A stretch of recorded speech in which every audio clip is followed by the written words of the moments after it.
800-375-4188. And we have Robert Chapman joining us from the International Forecaster. And if you'd like a complimentary copy, give us a call on the 800 number. Good afternoon, Bob. Good afternoon, Melody, and all you listeners. We thank you for being here again with us. And gold made a dramatic turnaround. It was off, 10 earlier? We had a low of 1,034. That would be 12. Yep. And how did you say silver did? Down 32. But it didn't come back, did it? No, it had a low of 16.15. Hmm. So.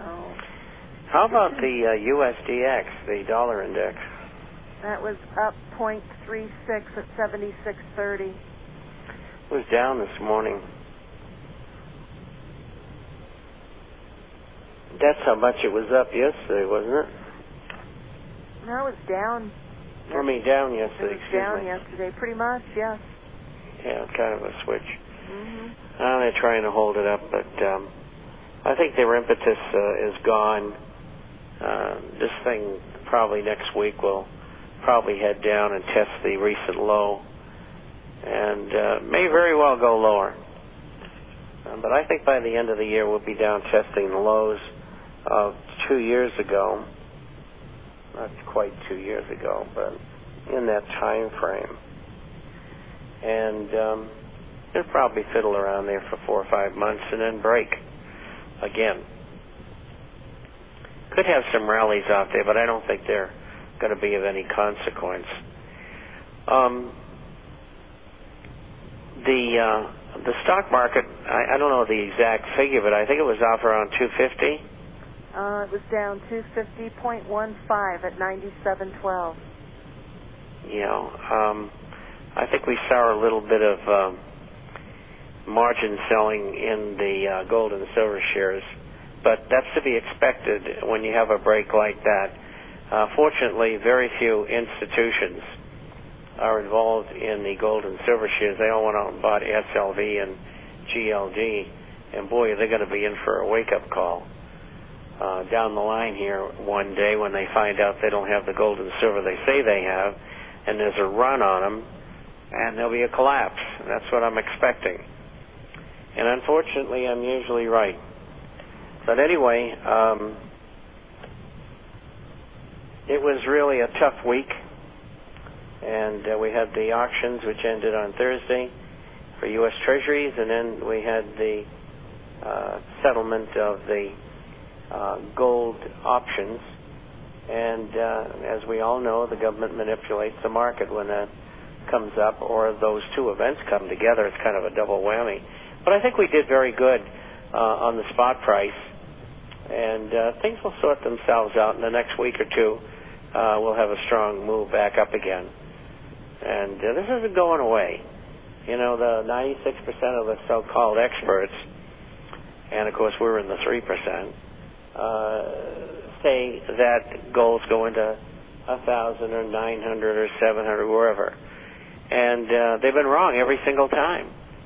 And they made these predictions over the last 2 or 3 months. And they've had plenty of time for fruition of their ideas, and it hasn't happened. So all I can tell you, everybody, is if you've got any money, get into these coins, get into the shares, if that's what you choose. The buys are tremendous for this particular price area for gold and silver, particularly silver. My goodness, in 2 or 3 days, it retraced two months upside momentum, and that's not normal.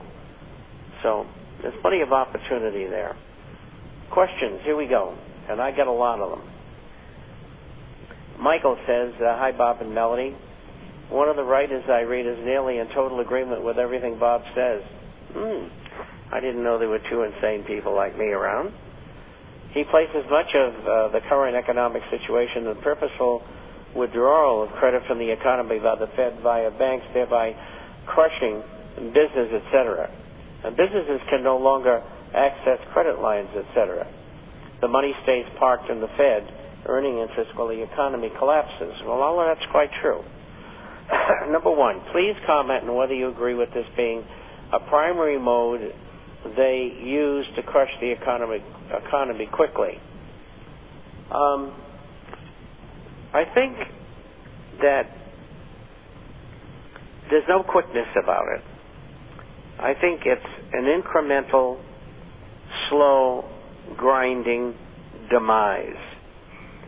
And their intent, and they can't turn back now. I mean, it's the point of no return was in June of 2003. After that, forget it. And a lot of these illuminists would like to get out of this mess they created. They can't. And, they just miscalculated. And I think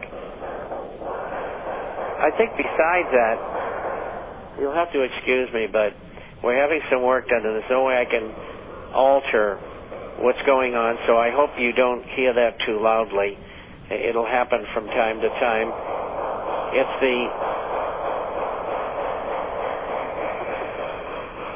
It's the force of a hammer. But anyway, getting back to the economy, the primary mode used to crush the economy, yes, but in time. They want to pick their spot when everything is confluence for them. They want to pick the spot where they want to take it into deflationary depression. And I don't think it's anywhere near there yet. I think that we're a year, two, maybe 2.5 away.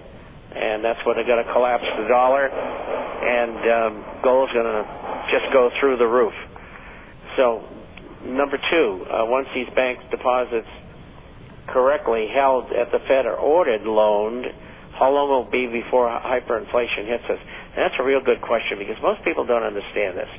When you are monetizing, Fed creating money out of thin air, putting it into the system, and it's being used, it takes 1 day.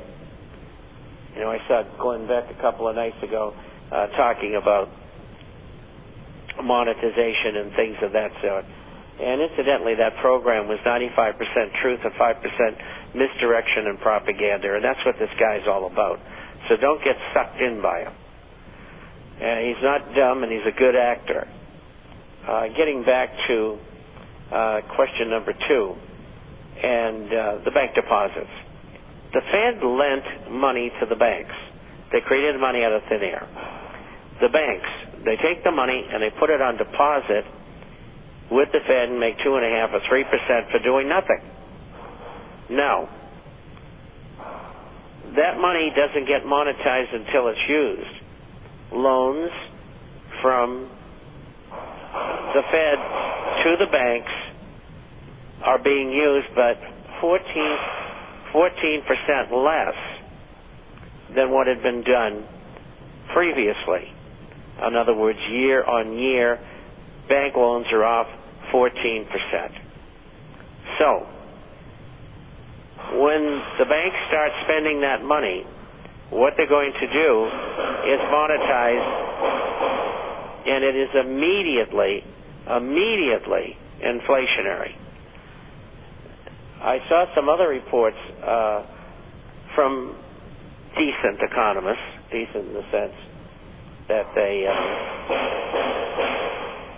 decent in the sense that they occasionally have some pretty good ideas.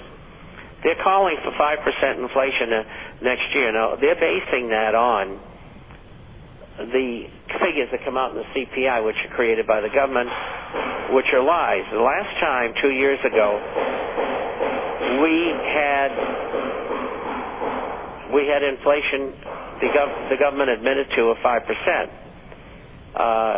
That inflation at that time was 14 3/8%. And that's where I expect it to go next year. And a good part of that will be caused by the monetization, which Michael speaks about in question number two.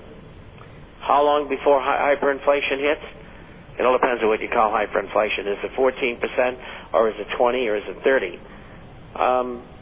In 80, we had a high of 14.5% inflation, and they called it hyperinflation. So I think what's going to happen we're going to begin hyperinflation by the end of next year, and it'll flow into the following year. And in that year, 2011, I expect that there will be a devaluation, and if it doesn't come that year, it'll certainly come the following year. This is official devaluation and default. So that's what we're looking forward to. Question number 3, is this a scenario you see occurring, or do you see revolution as a path likely taken? I expect revolution. If we cannot get H.R. 1207 and SB 604 passed, and we can't get